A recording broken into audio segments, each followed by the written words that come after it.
your post-Pilates gear, those funkified running shoes. They could all smell like a new car. Thanks to the MyGM Rewards card, you'll earn 4 points for every $1 spent on all purchases everywhere. And 7 total points for every $1 spent with GM. Earn towards a brand new GM ride with every yoga mat and spa treatment. That's the power of appreciation. From us to you. Namaste, y'all. Subject to credit approval. Terms and limitations apply. Visit mygmrewardscard.com. This show is part of the Head Stuff Podcast Network.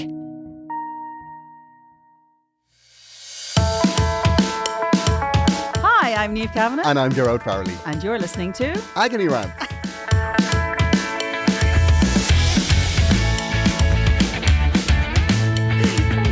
Done. Happy. We've so many versions of that now at this stage, Niamh. I know. I mean, people just don't know what they're going to get. I know. I think it's the most exciting part of the show. Don't say that. Don't say that. Especially when we do we have to do it 3 times at the top. We go in just like, I'm exhausted already. Yeah, well, you see, you came in with your little tail wagging today, all right. You I'm look not like in a you're good place, slightly Niamh. raging. I'm not in a good place. I'll tell you why. There is nothing more frustrating than knowing you were right and not taking your own advice. Okay. This is definitely going down I the realise line. we've talked about this on many episodes this before, right? Okay, come on then. This is exactly what happened. I submitted a script for something, I didn't get it. Well, I'm really annoyed. I've suffered rejection. So what's going to happen, listener, if you're listening, Niamh is going to anchor this show and I'm just going to lie on a couch with my back to her and just grunt every so often. That's all you're getting. you say that, but actually what's going to happen is I'm going to push all the right buttons and you won't be able not to respond, which is usually what happens. The charisma of the national treasure. Do you know what annoyed me as well? They said it was really good, and they'll put it on a long list. Nothing annoys me more than a long list. Well, what's it a long list of? It's not a Losers. list. I think that is a mythical list. It doesn't actually exist. This is what bothers me about competition, right? Is when you're competitive with something, everybody is all in it together. Yeah, they are. And then when people start to win, it's just a room full of losers. It is, definitely. I realise I'm saying that to somebody who's done both. Who's won and lost. So we'll just move on swiftly from that, shall we? Because, Do you want to talk about your win, Niamh? I want to talk about my many wins in life. I've won at so much. Occasionally I have to let other people win. Also known as 2010. Oh, you see, how many weeks has it taken for you to get that in? Fine, it's like I'm an emotional wreck now today, Niamh. That's how dark a place I'm in. This is not going to be good for me.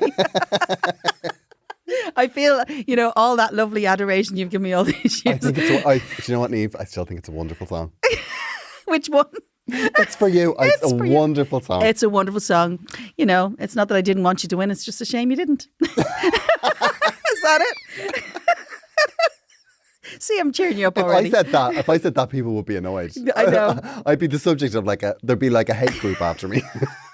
How dare you talk to her like that? I could nearly give you the demographic of that hate group. Oh, yeah. Maybe even names. I'm not sure. Yeah. Males, 35 to 50. No. You know what? What a week it's been, right? It's been quite a week. Oh my goodness. It's a great week it's a great week to be annoyed. Yeah, it is. So let me just ask a question, because obviously we narrowly missed the situation that happened last week in the Oscars, right? Yes. So my question to you now is, are you close to slapping someone that you're close? Who would you slap? Niamh, I'm close to slapping somebody 3 or 4 times a day. It's just... I have to say... It's one of the things I love about you. I have to say. What, the fact that I'm on the edge, on the brink of have a nervous breakdown at any moment. I think the most fantastic thing for being anywhere with you is realising how little people are aware of how close to Armageddon they are at any given moment. I do get it. Do you know what I will say, right? I'll say this about myself. I'll give myself this, Niamh. Yeah. I'm quick to anger. Yeah. But I'm also quick to calm. Yeah, you are. I'm nuclear and ready to push the button, and then just somebody gives me a brownie. I'm like, do you know what? you can there roll are something. In life. I love that fact that I can roll something shiny by you and it just distracts you sufficiently. I know, yeah, completely. Yeah, I will say that. I'm easily distracted and quick to calm. But what about that slap? Come on, where do you Here's my stand? thoughts on this, right? Okay. I'm very divided on the whole thing. Firstly, I think there's no way he should have slapped a comedian for making a joke. No. But on the other side of it, I kind of admire him. Do you? Well, there's a part of me that thinks he said something that really upset his wife. Okay. So he was like, you know what? I'm standing up for my family here. That said, Chris Rock's joke, like the saddest part of all of this is that at the centre of it is a really bad joke. I mean, bad taste aside, in itself, it wasn't even a funny joke. No, it wasn't even a funny aside. That's what we've learned from all of this, is that Chris Rock is pretty bad off the cuff. I know. For a start, G.I. Jane. Who the hell remembers that? It was a flop movie from about 15 years ago. Well, Demi might not agree with that, but... Demi did that movie when she's at the height of her powers. So Demi is probably still spending the money. Yeah, so well... she doesn't care. But what about Sigourney Weaver? She must be really pissed off about this. She's the famous bald woman from movies. I have mixed feelings about this, right? Because I don't agree with the slap. I just can't see... You're never on board with it. No, I'm not. I mean, a well-placed slap. How are we even friends? Don't get me wrong. I would have loved to have been there to watch it. I think Will Smith had a verbal ability to take him down. He could have taken the higher ground big time. Absolutely. And actually, I think Will Smith basically reacted out of instinct. And I think he was walking up there going, I don't know why I'm walking up here, but now I'm going to have to do something. Yeah. I think that's what happened. You know, it was genuinely. I it was genuinely an think that is, you know, and funny because my husband said, oh, it was staged, right? And he hadn't even watched it. Like, this is a laugh. He just like somebody must have said it's staged. And he says, oh yeah, did you see it? Like it didn't even pull it. I said, yeah, but listen, let's be honest here. To what end would you stage that? Why would you stage that? It did nothing for nobody except for the fact that everybody talked about it for a week. You're right, but there's a part of me that thinks that this is the first time we've been talking about the Oscars in years. Oh, well, that's true. Because it's become such a non-event. Yeah, it's a bit strange. Well, COVID didn't help because obviously they couldn't get in their good clothes. Some of them turned up in their jammies last year. But it was also very... it's definitely not the press the Oscars want. No. And there also, I felt the room was really weird. Like it went As really... in the shape of the room? It went really quiet and then it was like nobody knew what to do. Everyone Well, they don't. Just... They don't, because the problem nowadays is if you react in any true fashion, it might be the wrong way. And the problem is everybody's afraid to react the wrong way. Yeah. That's a really big problem now. I think the problem is we're so guarded. And, I'm guilty of this myself because, I don't like to get too political with things or too, I don't want to be in the middle of... You're very alt-right, Niamh. I try. And if anybody knew...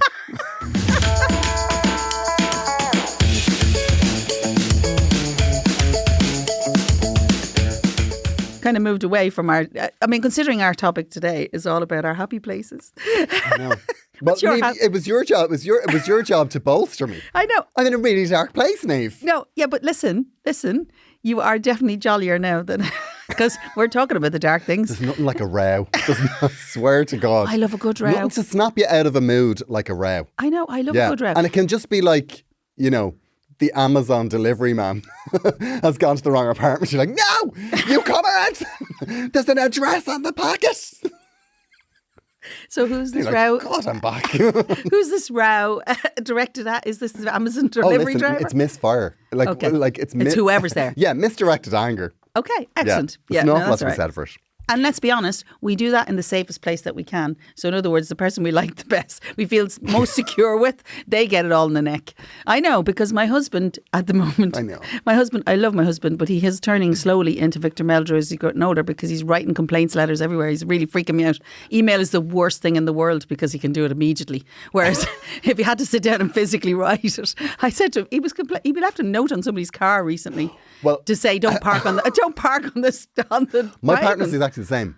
There's nothing he enjoys more than the complaint. I know. I swear to God, and it's literally Victor Meldrew complaints. Although that said, he does call me on my bullshit. Oh, well. I have to say. Works well. I have to say that, even last night when I was just when I was standing on the kitchen table ranted about what an underappreciated talent I was. He just said, "Do you want to go to the cinema?"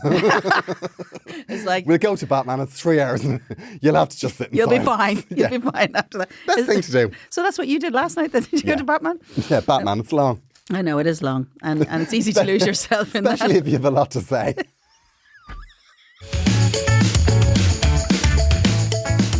Where's your happy place? Let's move My to happy there. place. My happy place has always been around records and music. Oh, yeah. And like I have to say, I have a massive collection of records, and my favourite thing to do is, and actually my favourite thing about this tour, I mean, tell not sure I might now hear this, but my favourite thing about this tour is going to different record shops in different places.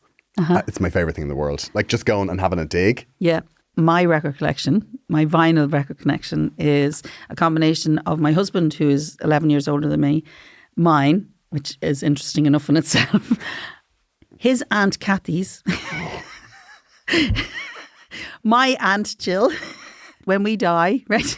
Yeah. And somebody starts going, I just don't want you to judge me on my vinyl collection, because that's also Auntie Jill's and Auntie Kathy's. I also love like a decent playlist. Yeah. I think something that makes you happy. Yeah, they do make you happy. Because my favourite thing to do is sing along. Are you a sing along in the car type of person? Very much so. Very much a sing along. But do you know what? My thing is I always used to sing the backing vocals rather than the main melody. Okay. And I don't know why it is. I think it could be a number of reasons, right? One, I know that I'll never be able to sing a song the way Celine Dion sings a song. But I might be able to sing it the way the backing singer sings the song. I just think it's an easier reach. Do you know what I mean? Not really. I just think if you're aiming for Celine Dion, you have further to fall. I just think that... I disagree. I disagree. If you're going to live your best life and nobody else is involved in that transaction, I say be Celine Dion. Be the best Celine Dion you can do on that day. Sometimes I'm in a car with someone and they forget I'm in the car, and I mean, my friend will tell you that I suck all the joy out of her life when she starts singing along, because she's like you, she loves to sing along, and then she goes, but can you imagine trying to sing beside me? I know. She's like, what? You know, she goes first. But I actually love it. One of my favourite moments, I actually videoed her doing it because she'd forgotten I was there, I think. And I started videoing her singing Unbreak My Heart by Oh my God. And that's a song. That's a song. That's a song. And she was giving it all. She was giving it all. And honestly, all you can see is me teeheeing and her really going for it. But I love that. I think that... Do you ever look over in another car and somebody's really going for it? Like, I think... That's the joy in it. Celine Dion is the only one who's going to be Celine Dion at any given moment. So why the hell? Why the hell not have a go? Why the hell not have a go? Yeah, I always think that, like... I think you just want to tour. Do you want to tour as Celine Dion's backing singer? That would be lovely, wouldn't it? I'd say it's a very nice life. Yeah. We actually had someone write into us about Celine Dion backing singers. I forgot about it. Did we? Yeah, we'll have this in. It's James. James got in touch and he said... Is he one of her backing singers? He's not one of her backing singers, but what he does is... Can he get me a gig? This is his happy place. He said, feel free to take the piss out of this in the podcast at some stage, but as I'm front row at Her Holiness Celine Dion's second night in the Three Arena, I've had this shirt made listing her and her long-term backup singers who at this stage recognise me at gigs and wave hello. I can't. This must be so unnerving for the backing singers. If this, combined with the flowers and the toy frog I want to throw on stage, doesn't get me a selfie or acknowledgement, I'll burst into the most depressive wailing ever. James. Yeah, we have a real demographic on this show. Her team posted a Ukraine support Insta yesterday, so I have it referenced on the sweater, on the frog. As she's always said, plush frogs are a lucky mascot for her. So basically, he has a plush frog that he's had made with a Ukrainian t-shirt. Mm-hmm. And then he has a t-shirt with Celine, Elise, Barnev and Dawn. They must be the backing singers. And he's going to wear that. There's a lot going on in that t-shirt. It's a lot going on. Yeah. A lot of, How big is this frog? You know, because... I mean, I don't know about you, but it sounds like James is in the throes of a mental health crisis. No, he's just an avid fan. And we know they're the ones that you smile at for 2 minutes and then you just don't make eye contact for the rest of the gig. That's, James, no offence to you, but, there's a lot of affection for you. She's fab, though. She is fab with her fans. No doubt about it. She is, yeah. But I do know, because I've met her after her concert. Oh, yeah. I met her in Dublin. I have a photograph of me, Linda and Celine, 3 winners together, huh? And you, Linda and Celine? Yeah. That's a hell of a night out. That's a hell of a night out. I tell you. It was after her gig. What did you talk about? I'd say she was standing there going, who are these people? Anyway, so we were standing there getting a photograph. It was in the green room area of after her gig. And of course, it was after her gig, so she didn't speak. She doesn't speak after her. So if you're looking for conversations not happening, she saves her voice. And when you hear how fantastic she is, why wouldn't she be? She didn't speak. So she doesn't say anything? I don't know whether she just didn't speak to us, but she didn't speak to anybody. She didn't speak the whole time. Had Linda a few James in her. Do not say that. Linda's a lovely girl. She's the winner of the loveliest girl competition. But no, seriously. She didn't speak. She actually went to meet all the friends and the people who were in this room. And lots of people were in the room to meet her. And she didn't speak the whole time. But, if you've done a gig, and she sings like, as you know, she's a big singer. So yeah, she's minding her voice. So she's not talking very much. But it's like, what's the point then? You don't meet people. Yeah, then. don't meet people. Yeah, exactly. But so I have if a photo, you're not though. talking, she didn't speak the whole time. No, that would be virtually impossible for me. But yeah, it just would not happen. Did she not speak or did you not stop talking? Because they say that's more likely. Why are we friends again? No, but that's so strange. No, it is true. She just but they That's did say like, if she did speak, I can't imagine the conversation. No, well, true. But they, to be fair, I don't know that she even knew who we were. Let's be honest. They might have said, "Have your photograph taken with these also." Maybe when. I don't know. Maybe they said these are winners, and then she thought, "Oh, competition winners." Yeah, probably. I have no idea. I don't think Eurovision comes into her head very often these days. I'm sure. Well, I think she has done a few things since then. I'll tell you one thing she did do. What did she do? Since Eurovision. That was when her and your man first had the ride. She said this recently. Oh, the husband. The husband, yeah. Who was the older manager. The first time that they consummated the relationship. Yeah, but she was of legal age. By the skin of her teeth. But anyway. Listen, don't knock it. Obviously, we're very close. They had a very successful relationship. He's dead now. #RIP. Stop it. Oh, yeah. Oh, no, it's awful. But, you can't defame a dead person, so we're grand. We're in good territory. That's apparently where it happened. It was the Eurovision, the week of Eurovision in Dublin. You understand that James, who loves Celine, right now is horrified that you're telling that story. Yeah, he probably is. But James, he'll get annoyed and then someone will bring to the cinema. It'll be grand. Tell you what, James, right? If you come to the Eurovision show and I'm singing Celine, you can come. Just don't go up to her before she sings it because... No, it's a pressure. I'm not going to lie, it's a pressure.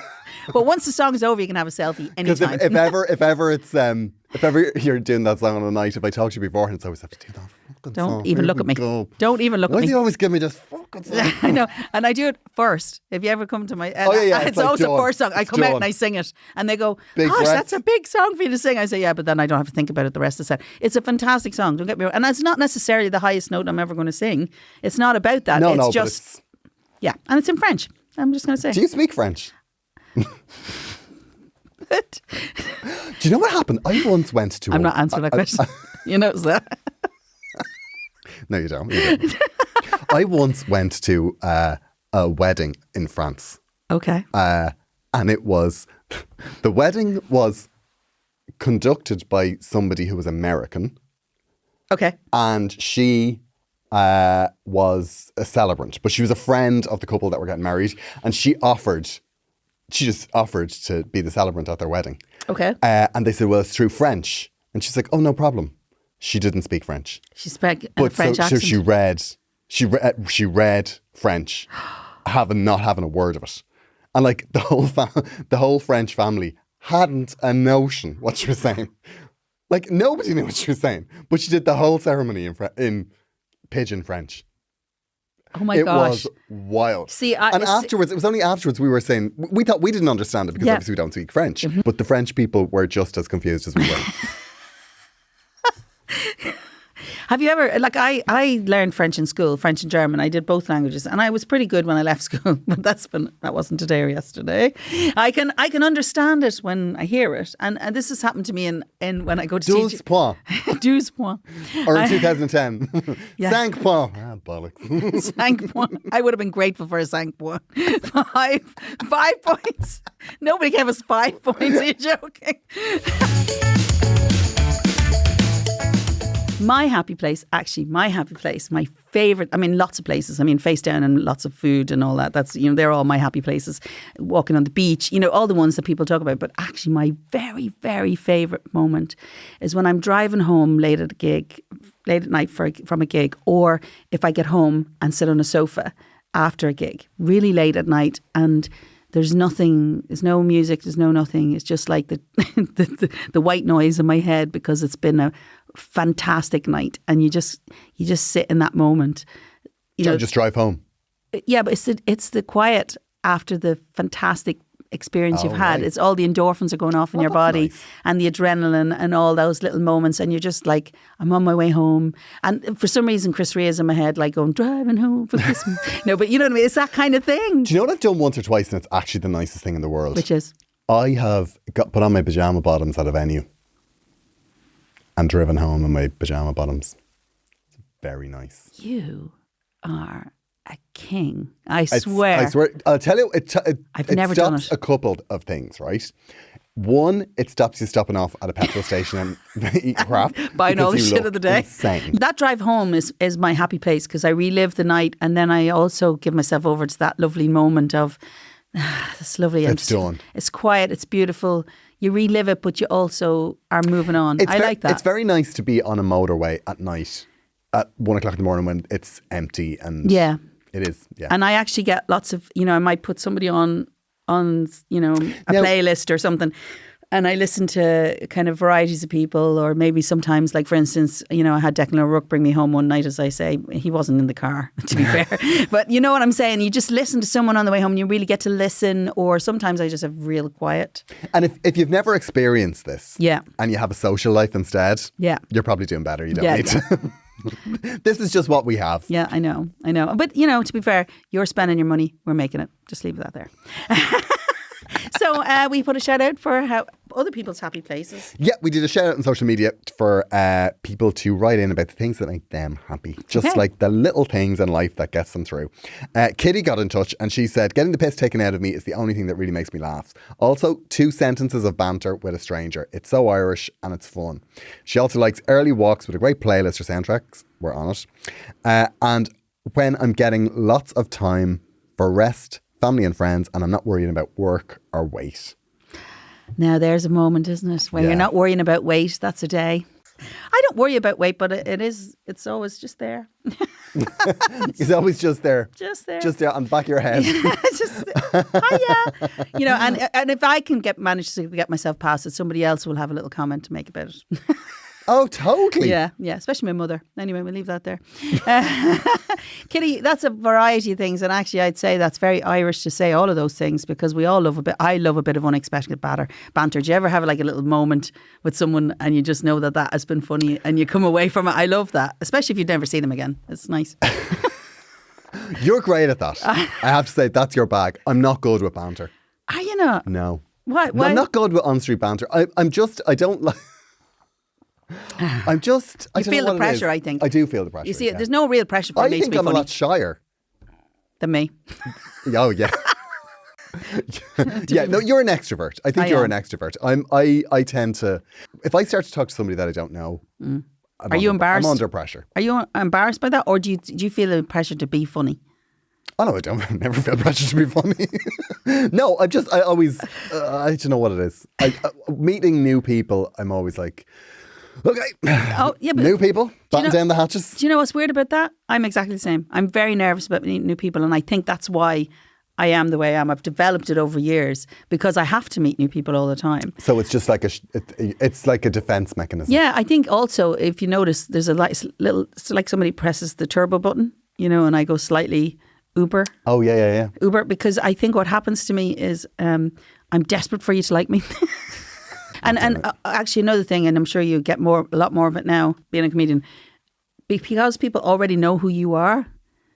Not always, but the point is, because if they think that they already know who you are, you're kind of at it, I think, because then you might end up like, the person you're most disappointed in.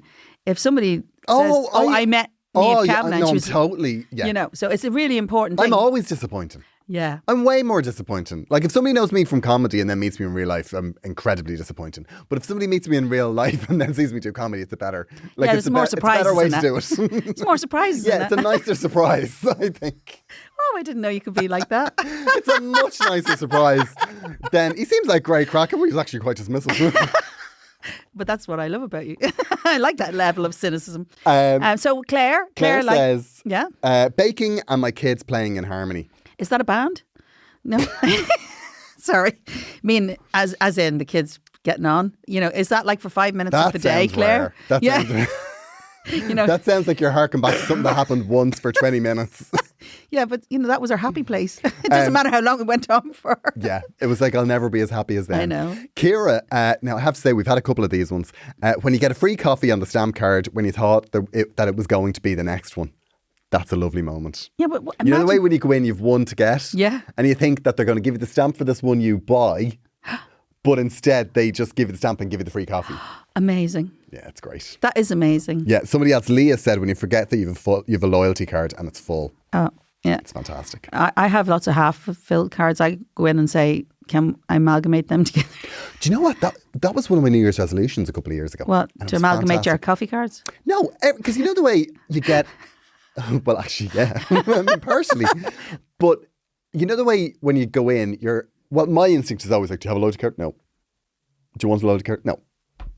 But then I had a year where I was just like, I'm going to say yes to loyalty cards everywhere. And I swear to God, you don't have to see it racking up. Oh, I know. And actually, you know, I collect all the points for everything. Yeah. Everything. And also that you can have them on your phone now is brilliant. Because I do remember the year after I did that as a New Year's resolution, I lost my Boots card. Swear to God. Oh, cry. Oh my God. Cry. Devastated. Yeah, I know, because actually the Boots Yeah, points, they up. rack up nicely. And, you know, a bit of skincare. At your age. Bit of skincare. Bit of skincare. Leanne Horan, who, do you know what? Leanne Horan, one of the things that makes me happy is that every time she writes into the show, I have to look up and see what her first name is. And her first name is Leanne, but her Instagram name is Horan Around Ireland, which I think is absolutely brilliant. And so Leanne says her own space. That's her happy place. Okay, so she's not exactly whoring around. Okay, and then we have Ross. Actually, do you like your own space? Oh my God, yeah. I do too. And, you know, for somebody who's as gregarious as me, shall we say, or extroverted as me, I am not human unless I have at least half an hour of the day where I have nobody to speak to. Completely. Oh my God, I love my own space. I love a day when I have to do nothing. Yeah, oh, I love it. I find it really hard sometimes if I'm in the company of somebody 24/7, because I can't not talk to someone if I'm in the room, as you know. But you know, because if I don't get some headspace, it's really tragic. I did try for a while actually because I am so fond of my own space, right? I did this thing. I did a meditation course a couple of years ago, right? Why did I not know this? Because Did you not invite me on that? Maybe you'd have been thrown out of it for talk. No, I can be quiet. It was I did it, right? And you're supposed to meditate for 20 minutes a day, right? Mm-hmm. And it's supposed to like be good for focus, be good for like your mental health. It's supposed to help you sleep. Okay, so does meditation involve chanting? No. Just breathing? It was just like 20 minutes of stillness in a quiet place. You know, it's really, like sleep then. Really helpful. Like, well, I mean, ideally, a good meditation you should fall asleep, right? Right. Okay. But I did it, and it does work for focus because what was happening to me was I would start to meditate, and then I would just, as I was meditating, I would just rack up a list of all the things I wanted to do. You know, like all the things I had to do because you're being still, and then my inclination was I needed to stop meditating and do them. But very good for focus. Very good for something. Very good. That's for sure. No, I'm all for that quiet time where you get your brain in. Yeah. What I used to do is at the end of the day, because my brain was working so much, I used to sit with. I always have a notebook and pen. I'm a woman of lists, and as I thought of something, I put it on the list, and then I file that under. I'm not going to think about that again today. Alan says, doing something practical after working on screens all day. Got into woodwork, for example. That's Alan, actually, that runs Head Stuff, the network. Oh, yeah. Okay. I get that. Doing something that is so different to what you do. Definitely. Yeah, I'm not sure Alan should do woodwork. I mean, I don't know if you noticed that one of the counters out there collapsed. I don't know if it was him that put it up, but there's been a collapse. And the counter hasn't been put back up. I know. That's all. So. Gavin That's says... because he's doing his woodwork at home. Fair play. Gavin says Pizza Hut, wings, chicken wings. And Dee O'Reilly says Tanora. Sometimes it's the simple things. It is the simple things, definitely. Liza says dog's head out of the car window. Beautiful sight. Unless, you know, you're passing by and then the slobber gets you in the face. I don't know. Or if it's a very aggressive dog, not so much. We are pausing for a moment to remind you that Agony Rants is part of the Head Stuff Podcast Network. If you would like to support us and the show, you can become a member for as little as €5 a month. And in return for that, you will get bonus content from us and all of the other shows on the Head Stuff Podcast Network. To subscribe, head over to headstuffpodcasts.com. Also, we are going to tell you about another new show on the Head Stuff Podcast Network. And I have to say, this is a brilliant show. Okay. It's absolutely hilarious.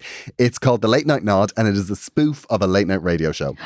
So start to finish, it's absolutely hilarious. And even the jingles and the songs and the ads, these guys, they write them all. I love late night radio. The songs are absolute bangers. The songs you can actually get on Spotify. Yeah. And they're absolutely brilliant. But yeah, this is a really special podcast, and it's new to the Head Stuff Podcast Network. Does it make you go to sleep? Yeah, you can fall asleep to it, but like it makes you laugh. Like it really makes me laugh. Okay. Like if you listen to it in bed, it really chills you out, but you really will laugh. So is it worthwhile listening to it on the way home in the car? You know, the way I come home late at night. Yeah, sometimes. I think you would. I probably enjoy that. Okay. Yeah, okay. It's really funny. Filed it's real under. tongue in cheek What's it called humour. again? It's called The Late Night Nod. Okay. And Niamh Kavanagh's now a fan. The Late Night Nod features original music and improvised interviews with guests from a fictitious world of arts and culture. Each episode weaves a conversational thread through tales of inspiration, excess and heartache with some of the creative world's best known personalities that you've never heard of. Join some of Ireland's most talented actors and comedians as they step into the world of The Late Night Nod.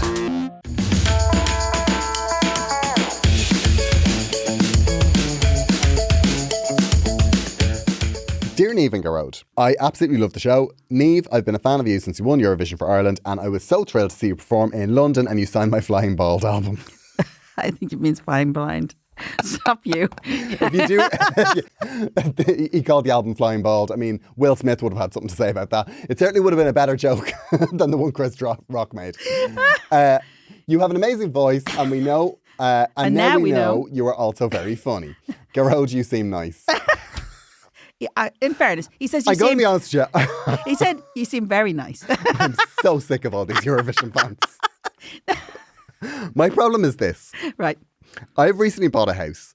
I recently bought a house back home in the same town as my parents. Aww. I left many years ago as I needed to be in the city for work. I am delighted to be back home because I get to see my family a lot more. However, this is the problem. The day I moved back, I invited my parents down for pizza. Really pushing the boat out there, Darius. Well done. Then the next day they called again, which was nice but random. And we had another nice day of unpacking. They now call whenever they feel like it. You only have yourself to blame here for not setting boundaries. At this point, they are calling in for coffee or meals, usually 4 times a week. When I lived in the city, nobody ever called in because they would text or call first. I'm not used to all of this contact and it's really becoming a problem. I hope you can give me good advice. Thank you and very much love, Darius. Obviously, the very much love is for me. Yeah, very clearly. I mean, that man doesn't care if I live or die. Well, now, Darius, actually, you know, all I can say to you is I totally get this because at the moment my 2 children are living away and one of them is negotiating terms for moving back. Now, he's actually technically going to move back in with us for a while. And you know, I'm really looking forward to it because I miss him, right? And I do. I miss the boys very much. And this sounds like she's trying to qualify something a lot bigger.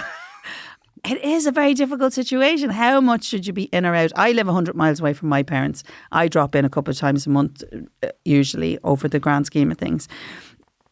Should you just drop into people? That's a tough one. I mean, Darius, you know, you get used to living in a space on your own. That's quite difficult. It's a generational thing, I think. It's a boundary thing. It's very difficult. I mean, I have friends now that if you ring them, it's like an act of violence. I mean, people don't like to be rung before they receive a text to say, will I give you a call? I think people have become very, very cautious around their own boundaries, or very, very considered around their own boundaries. No, it's true. It's true, actually, to be fair. So people are so used to texting that they're really freaked out. If anything you ring. is like, don't encroach the boundary. Like, don't expect too much of me. What's going on here? But like the idea, yeah, I mean, even for my parents to call in unannounced, that I would be so surprised by that. I mean, my initial reaction would be, who's dead? My parents, to be fair to them, they never call. You visit them? Without no, they do call, but they never call without a text. It's a pre-plan. Well, I always say the rule in my house is you can call in any time. If you want a clean house, ring ahead. That's So in other words, you take your chances whatever way you might find us. We could be in any shape when you come. Yeah. So, if you want a clean house and people dressed, probably best to ring ahead. There used to be a culture when I was growing up that the front door was open, right? So people moved in and out of each other's houses all the time. And if you go from a city, and clearly he's gone back to a smaller town, Darius, I completely understand. The boundaries are very different. There's kind of a fluidity about how you go in and out. And your parents are probably deliriously happy you're home. More importantly, they're deliriously happy you're not living in the same space as them. So you're close enough. Almost is. 4 times a week. I mean, that's literally every second day. I think what needs to happen is Darius kind of needs to lay the law down a little bit. Now, I know you don't want to be the killjoy because obviously they're delighted to have you back. But come on, 4 times a week. Yeah, it's a lot. That's an awful lot. But it may peter out a bit. I think it's the initial excitement. It depends on how long he's home. Did he say how long he's home? I'm just wondering. I'm just having a look here. I bought a house back home. The same parent. No, he doesn't say. He doesn't say. It depends on how long this is going on. And to be fair, an older generation might get into a routine much quicker.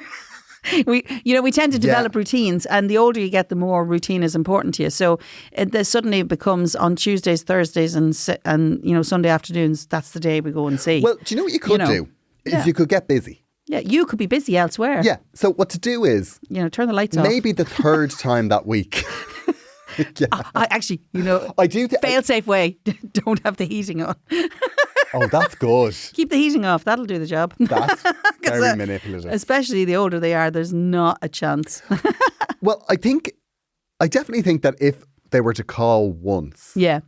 And you're, oh my God, I'm just going out. Yeah, you need to kind of be, so that they're kind even of if you're not going out. Oh. Even if you're not going out, you need to kind of. You need a little circuit breaker in there.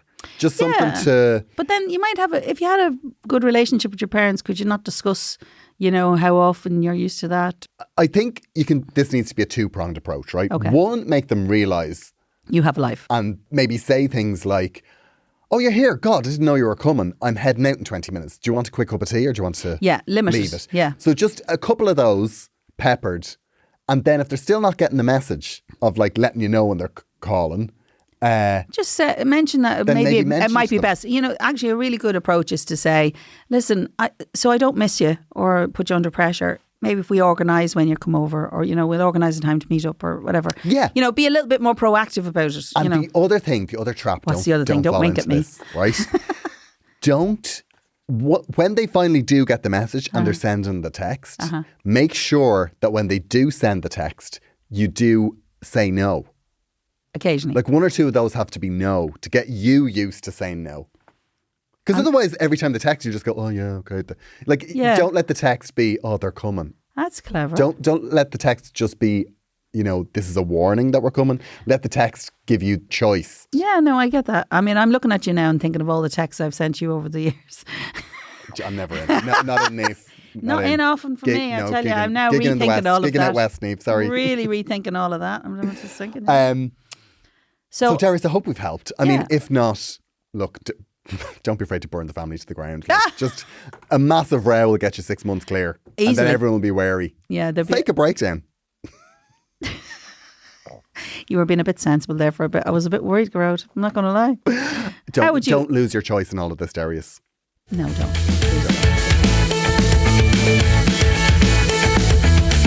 So, have a lovely week, Gearóid.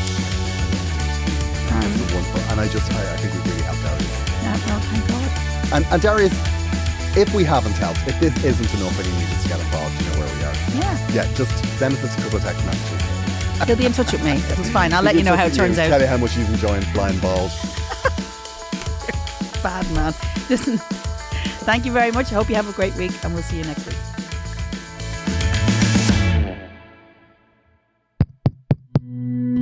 This show is part of the Head Stuff Podcast Network, a hub for the creative and the curious. Shows are produced in association with Head Stuff and the Podcast Studios Dublin. Find out more or become a member at headstuffpodcasts.com. Being a parent can be really challenging. It's normal to feel uncertain about whether you're doing the right things to raise healthy and happy children. That's why Child and Family Resource Network focuses on connecting pregnant parents and those with kids under the age of 5 with free support services to help them build confidence in their parenting journey. Everyone deserves to have someone they can turn to for support with parenting. Visit childandfamilyresourcenetwork.org today. Being a parent can be really challenging. Child and Family Resource Network focuses on connecting pregnant parents and those with kids under the age of 5 with free support services to help them on their parenting journey. Everyone deserves someone they can turn to for help with parenting. Visit childandfamilyresourcenetwork.org today.